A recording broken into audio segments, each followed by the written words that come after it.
Hello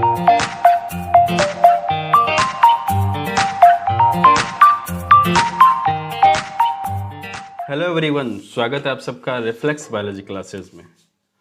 आज हम बात करने जा रहे हैं क्लास 10 साइंस का चैप्टर फर्स्ट है हमारा केमिकल रिएक्शंस एंड इक्वेशंस।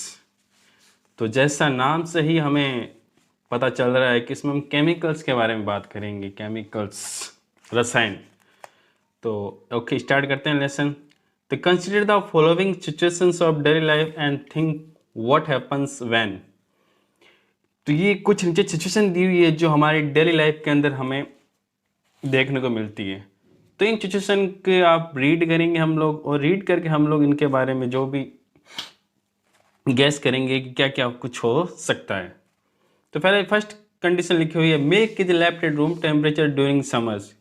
तो कह रहे हैं गर्मियों के दिन है, समर के जैसे जून जुलाई वाला ये टाइम, तो इस समय आपको रूम टेम्परेचर पे जो सामान्य मिल्क है अपना उसको रूम टेम्परेचर पे क्या रख देना है।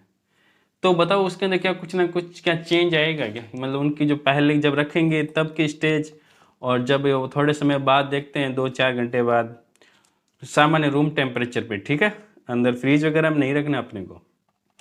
तो जैसे रखेंगे तो क्या उसके अंदर कुछ ना कुछ चेंज आएगा क्या। हाँ, हम देखते हैं कि उसके अंदर श्योरिटी क्या होता है, कुछ ना कुछ उसका जो टेस्ट है, उसका जो कलर है, उसमें कुछ ना कुछ क्या आ जाता है, चेंज आ जाता है, ठीक है। सेकंड है, an iron tawa pan nail is a left expose to humid atmosphere.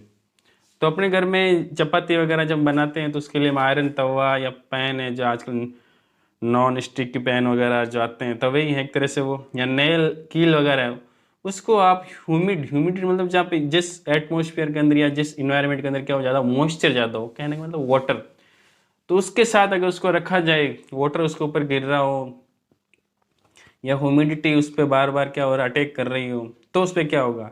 तो डेफिनेटली आपने देखा होगा आयरन सब जगह को पता ही है, नॉर्मल अपने डेली लाइफ में ये अपने साथ होता ही रहता है कि आयरन का कोई ऑब्जेक्ट होता है जब ज़्यादा वाटर मतलब मॉइस्चर वगैरह ह्यूमिडिटी के ज़्यादा नज़दीक इंटैक्ट करता है, तो उसमें क्या होता है उसके ऊपर एक चेंज आ जाता है, कहने का मतलब उसके ऊपर रस्ट लग जाती है, जंग लग जाती है। थर्ड है हमारा ग्रेप्स आर फर्मेंटेड। तो फर्मेंटेशन आपने नाम सुना होगा, कॉमन भाषा में बोले तो हम ग्रेप्स मतलब अंगूर को सड़ाना है एक तरह से। तो ये सारा प्रोसेस वाइन इंडस्ट्री मोस्टली होता है। तो वहाँ पे क्या होगा, यस, तो हम पता है कि जब ग्रेप्स को हम फर्मेंट करेंगे तो उसकी जो भी स्टेज है, जो उसका कलर वगैरह होता है, जो उसका नेचर है, वो क्या हो जाता है, चेंज हो जाता है। फिर है फूड इज कुकड। तो फूड जब हम खाना वगैरह हम पकाते हैं तो पहले हम रॉ मटेरियल या रॉ वेजिटेबल वगैरह यूज लेते हैं, फिर हम जब उसको कुक करते हैं तो उसके अंदर बहुत सारे क्या हो जाते हैं मटेरियल मिक्स करते हैं। तो जब वो कुकड हो, पूरी तरह कुक कर लिया जाएगा, तब उसके अंदर क्या हो, डेफिनेटली चेंज आएगा, 100% श्योर है हम लोग उसका। अगला है food gets digest in our body. और हम जो खाना खाते हैं क्या उसके अंदर भी कुछ चेंज आता है, यस श्योरिटी है, चेंज आएगा। हम जो खाना खाते हैं तो हमारी बॉडी क्या करती है, उसको डाइजेस्ट करती है, कहने का मतलब उसको कॉम्प्लेक्स सब्सटेंस से सिंपल सब्सटेंस के अंदर क्या करती है, चेंज करती है। तो उसके साथ साथ क्या होता है कि उसके अंदर जो भी हमने खाना लिया तो वो complex substance simple substance convert हो जाएगा, और हमारी बॉडी क्या जो हमारे लिए यूजेबल पार्ट है उसको यूज कर लेगी, और जो यूजेबल नहीं है, हमारे लिए काम का नहीं है, वेस्ट सब्सटेंस, उसको हमारी बॉडी क्या करती है, एक्सक्रिएशन प्रोसेस के द्वारा एक्सक्रीट कर देती है। इसका मतलब यहाँ पे भी कुछ नहीं चेंज होता है। We respire. तो हम जब से रेस्पायर करते हैं, रेस्पिरेशन करते हैं, तो आपको पता ही है कि हम लोग O2 ऑक्सीजन गैस क्या करते हैं, इनहेल करते हैं, और CO2 गैस होती है वो क्या करते हैं, वापस एक्सहेल करते हैं। तो उस समय भी हमारी बॉडी के अंदर क्या होता है, बहुत सारा चेंज आ जाता है। In all the above situation the nature and the identity of the initial substance have somewhat changed. Yes, हम जान गए हैं कि हमने जो भी ऊपर एक्टिविटी बात की है, जो डेली रूटीन वाले सिचुएशन हमने कंसिडर किए हैं, तो उनके अंदर स्टार्टिंग में और जब कुछ समय बाद जब देखते हैं, जब उनके ये प्रोसेस जो बताए हैं वो होते हैं, तो उनकी डेफिनेटली उनके अंदर कुछ ना कुछ क्या हो जाता है कि चेंज आ जाता है, उनके नेचर में भी और उनकी आइडेंटिटी में भी। तो we have already learned about physical and chemical changes of matter in our previous classes. तो प्रीवियस क्लास में हम लोग इनके बारे में बात कर चुके हैं, फिजिकल और chemical change. Whenever a chemical change occurs, we can say that a chemical reaction has taken place. तो थोड़ी सी हम शॉर्टली बात कर लेते हैं फिजिकल एंड केमिकल चेंज। तो फिजिकल चेंज का मतलब सिंपल सा अर्थ होता है कि जो इसके फिजिकल कैरेक्टर हैं, जैसे स्टेट हो गया, कलर हो गया, उसकी अपीयरेंस हो गई, टेम्परेचर है, बॉइलिंग पॉइंट है, अगर इनके अंदर मान लो चेंज आ जाता है तो वो आपका चेंज कौन सा कहलाता है? फिजिकल। कहने का मतलब सिंपल सी, आउटर जो चेंज है कभी भी इसके जो इंटरनल प्रॉपर्टी है इसके को कभी भी चेंज नहीं होती। केमिकल चेंज के अंदर क्या होगा? जो फिजिकल प्रॉपर्टी वाले कैरेक्टर तो आएंगे, स्टेज वगैरह चेंज हो सकती है, लेकिन जो एक स्पेसिफिक बात यह है कि इसका जो इंटरनल जो प्रॉपर्टी है, अंदर वाले जो गुण है, वो किससे मिलकर बना हुआ है, कंपोजिशन वगैरह, उनके अंदर भी क्या होता है? चेंज आ जाता है और हमेशा एक न्यू सब्सटेंस हमें क्या होता है? ऑब्टेन होता है, एक नया सब्सटेंस प्राप्त होता है। You may have perhaps be wondering as to what is actually meant by a chemical reaction. और जहां पर केमिकल चेंज होगा वहां 100% श्योर होगा कि वहां पे केमिकल रिएक्शन भी होगी। तो ये कह रहा है यू में हम परहैप्स वंडरिंग, आप लोग शायद आश्चर्य होंगे कि वो केमिकल रिएक्शंस का मीन्स क्या, मतलब क्या। सही, आपके लिए नया टॉपिक है तो आप जरूर इसके प्रति थोड़ा बहुत क्यूरियस होंगे कि हाँ व्हाट इज केमिकल रिएक्शन, है क्या एक्चुअल में। तो how do we come to know that a chemical reaction has taken place. तो हम कैसे जानेंगे कि कोई जो चेंज आ रहा है उसके अंदर केमिकल रिएक्शन हो रही है या नहीं हो रही है। अब केमिकल, जैसे हम केमिकल चेंज है उसका हमने जान लिया कि colour change, temperature change, state change, new substance बनता है।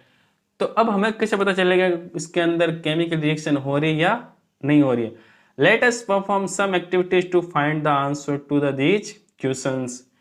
तो कुछ हम लोग एक्टिविटी करते हैं जिससे हमें पता चलेगा कि उनके अंदर क्या चेंज आता है, जिससे हम पता कर सकते हैं या कह सकते हैं कि उसके अंदर केमिकल रिएक्शन। तो फर्स्ट हम पढ़ते हैं एक्टिविटी 1.1। लिखा है question, this activity needs the teacher assistance, it's would be better if students wear suitable I glasses. तो इसमें क्या है कि जो भी आप एक्टिविटी कर रहे हो, तो हमने बात कर ली स्टार्टिंग में हम लोग केमिकल के साथ क्या करेंगे, यहाँ पे एक्टिविटी वगैरह एक्सपेरिमेंट करेंगे। तो इसके लिए क्या है कि टीचर का असिस्टेंट है वो बहुत जरूरी है। कहने का मतलब एक प्रिकॉशंस हो गए, सावधानी रखनी। और साथ साथ में क्या है, अब केमिकल है तो केमिकल आपको पता है जब भी रिएक्शन करेगा तो उससे फ्लेम भी बन सकती है, उससे गैस भी बन सकती है। तो वो सब हमारे लिए क्या हो सकती है, हार्मफुल भी हो सकती है। इसलिए क्या हो कि बच्चे वगैरह स्टूडेंट्स जो अभी हैं वो क्या हमेशा आई ग्लासेस जो होते हैं, चश्मे वगैरह, वो क्या करना, यूज करना चाहिए। अगला पॉइंट है अपना, clean A magnesium ribbon about 3-4 centimetre long bye rubbing it's with sand paper.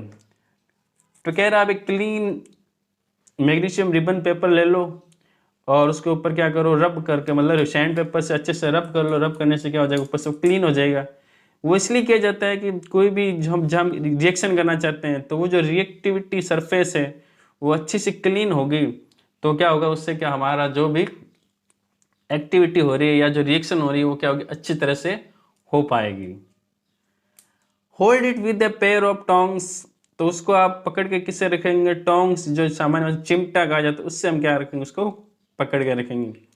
Burn it with using a spit lamp और a burner and collect the ash to the formed in a watch glass as on figure 1.1। तो आपको burner figure में दिख रही है, उसकी तरह से क्या यूज करके उसको बंद कर दो, ऑन करो। उससे टोंग की सहायता से आपको क्या करना है, मैग्नीशियम रिबन को होल्ड करना है, फिर उसको वहाँ क्या कराना है, आपको जलाना है। और जलने पर उसकी जो एसेज वगैरह है वो क्या होनी चाहिए, जिससे जो वॉच ग्लास दे रखी है गोल सी, उसके अंदर क्या होनी चाहिए, वो गिरनी चाहिए। व्हाट डू यू ऑब्जर्व, अब कह रहा है आप उसके अंदर क्या देखते हो। तो फर्स्ट ऑफ ऑल ऑब्जर्वेशन क्या देखते हैं हम लोग, तो आप सबको पता ही है कोई भी चीज जब जलेगी तो जलने से क्या होता है कि वो कोई ना कोई चीज, उसके लिए गैस चाहिए। और वो आप सबको पता ही है जब भी कोई चीज बर्न आउट होती है, जलती है, तो हमेशा ध्यान रखना उसका क्या होगा, उसके लिए हमेशा रिक्वायरमेंट होगी ऑक्सीजन गैस की। तो magnesium ribbons burn with the dazzling white light and changing into A white powder, तो वो क्या होगा, एक डेजलिंग लाइट के साथ जलेगा और एक वाइट पाउडर के अंदर क्या हो जाएगा, convert. This white powder is magnesium oxide. तो अभी हमने बात की थी जलने के लिए क्या चाहिए, ऑक्सीजन चाहिए बच्चों। तो मैग्नीशियम और ऑक्सीजन क्या होंगे, आपस में रिएक्शन कर लेंगे और रिएक्शन बना के क्या बनेगा, मैग्नीशियम ऑक्साइड। इसका मतलब जो पाउडर हमें मिला है वो किस फॉर्म में मिलेगा, मैग्नीशियम ऑक्साइड का वो फॉर्म में मिलेगा। अब कंक्लूजन क्या निकलता है, इस रिजल्ट क्या निकला है। हमने देखा पहले हमारे पास रिबन था, अलग था टाइप का, फिर हमने उसको जलाया तो वो क्या हमें पाउडर के रूप में मिल रहा है, चूर्ण के रूप में मिल रहा है। It is clear that magnesium burns and changes into a new substance of new state which is magnesium oxide। तो अब ये देखो, पहले देखो चेंज कौन सा है, केमिकल या फिजिकल। तो डेफिनेटली ये केमिकल चेंज है, क्यों, हमें एक न्यू सब्सटेंस मिला है और इस सब्सटेंस से हम वापस पीछे बैक नहीं जा सकते। इसका मतलब हमारा चेंज कैसा है, ये केमिकल चेंज है। और अब पहले मैग्नीशियम रिबन और अब जो हमें मैग्नीशियम ऑक्साइड का जो पाउडर मिला है, उन दोनों की जो प्रॉपर्टी देखेंगे, केमिकल प्रॉपर्टी, वो भी क्या है, सबकी अलग अलग है। इसका मतलब हमें क्या होगा, ये उनके अंदर रिएक्शन हुई है तभी तो मैग्नीशियम से क्या बना है, मैग्नीशियम ऑक्साइड। तो magnesium oxide is formed by the reaction of magnesium with oxygen present in air. तो जो ऑक्सीजन की प्रेजेंट है एयर के अंदर, उसके साथ रिएक्शन की मैग्नीशियम है और हमें उससे क्या मिल गया, मैग्नीशियम ऑक्साइड्स मिल गया।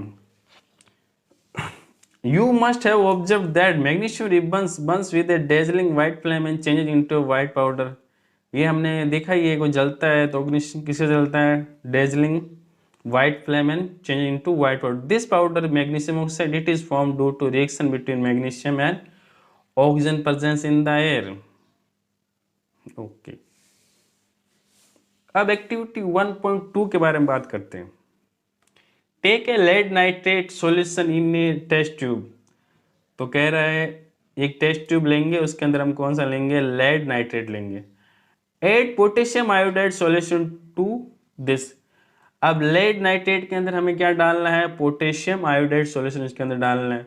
वो डू यू ऑब्जर्व, तुम लोग क्या देखते हो इसके अंदर क्या होता है। तो सिंपल सी बात है, केमिकल के साथ केमिकल मिल रहा है, इसका मतलब श्योर है कुछ ना कुछ क्या होगी, रिएक्शन होगी। तो हम देखते हैं कि जब दोनों को मिक्स कर देते हैं तो हमें क्या मिलता है, लेड आयोडाइड का क्या मिलता है, प्रिसिपिटेट मिलता है। मतलब वो जो बॉटम के अंदर जाके लेड आयोडाइड बनेगा, दोनों के रिएक्शन से लेड नाइट्रेट और पोटेशियम आयोडाइड जब करेंगे रिएक्शन तो उससे क्या बनेगा, हमें लेड आयोडाइड मिलेगा। और उससे क्या बनेगा कि जो भी बनेगा वो बनेगा लेड आयोडाइड। वो येलो कलर का प्रिसिपिटेट बनेगा, प्रिसिपिटेट बनेगा और वो क्या हो जाएगा, जाके बॉटम में जम जाएगा। इसका मतलब कुछ ना कुछ क्या हुआ, चेंज हुआ। अब एक्टिविटी 1.3 भी देख लेते हैं। Take a few zinc granule in a conical flask और टेस्ट ट्यूब। तो इसमें भी बता रखा है कि क्या आप एक जिंक ग्रेनुल लेंगे, एक जिस कॉनिकल फ्लास्क या टेस्ट ट्यूब जिसमें होते हैं, एड डाइल्यूट हाइड्रोक्लोरिक एसिड और सल्फ्यूरिक एसिड टू दिस। और जो जिंक ग्रेनुल मतलब दानेदार हमने जिंक लिया है, उसके अंदर क्या डालना है आप लोगों को, डाइल्यूट HCl या फिर H2SO4 सल्फ्यूरिक एसिड। और यहाँ पर क्वेश्चन, सावधानी, handle the acid with care. तो एसिड जो भी हो उसको हमेशा क्या करना है, सावधानीपूर्वक क्या करना चाहिए, ध्यान रखना चाहिए। हमारी स्किन वगैरह पे कहीं पे गिर जाए तो वो हमारे लिए क्या हो सकता है, हार्मफुल हो सकता है। Do you observe anything happening around the zinc granules. जब वो जिंक ग्रेनुल्स को सल्फ्यूरिक एसिड के साथ मिक्स किया जाता है तो क्या देखते हैं, कुछ ऑब्जर्वेशन होगा। टच द कॉनिकल फ्लास्क और test tube, is there any change in the temperature. तो कह रहा है उसको कॉनिकल फ्लास्क को क्या करो, टच करके देखो क्या उसमें चेंज आता है कुछ। डेफिनेटली कुछ ना कुछ चेंज जरूर आएगा। क्या चेंज आता है हम लोग देखते हैं। तो जब भी हम H2SO4 और जिंक की रिएक्शन होती है तो हमारा जो सब्सटेंस बनता है वो बनता है ZnSO4 जिंक सल्फेट। और उसके साथ एक गैस बाहर निकलती है, कौन सी, हाइड्रोजन गैस निकलती है। तो इससे क्या होता है कि जो बबल्स के रूप में बाहर निकलती है, गैस करती है, तो हमारी जो हाइड्रोजन गैस निकलने के कारण क्या होती है, वो हॉट होती है। तो हॉट होने से हमारा फ्लास्क जो होगा थोड़ा सा टेम्परेचर इंक्रीज हो जाएगा और जब उसको हम टच करेंगे तो हमें वो क्या लगेगा, थोड़ा सा गर्म महसूस होगा। इसका मतलब क्या हो गया, उसके टेम्परेचर में अब चेंज आ गया। ठीक है, सया सब्सटेंस भी बन गया ZnSO4 zinc From the above three activities, we can say that any of the following observation helps us to determine whether a chemical reaction has taken place. तो इसमें कह रहा है कि आपको जब भी ये ऊपरी वाली तीन एक्टिविटी पढ़ी है तो उससे हमें पता चल रहा है कि कोई भी जब केमिकल रिएक्शन होगी उसमें कुछ ना कुछ चेंज आएंगे। तो कौन से चेंज है? फर्स्ट चेंज बताया है चेंज इन स्टेट, तो उनकी स्टेट के अंदर चेंज आ सकता है, सॉलिड से लिक्विड बन सकता है, लिक्विड से गैस बन सकता है, एनीथिंग एल्स भी। चेंज इन कलर, उनके कलर में चेंज आएगा। इवोल्यूशन ऑफ गैस, उसके अंदर से गैस निष्कासन होगी। एंड चेंज इन टेम्परेचर, और उसके टेम्परेचर में भी क्या आएगा? चेंज आएगा। As we observe the changes around us, we can see that there is a large variety of chemical reactions taking the place around us. तो इसको इतने सारे हम चेंजेस अपने चारों तरफ देखते रहते हैं डे नाइट में हम लोग।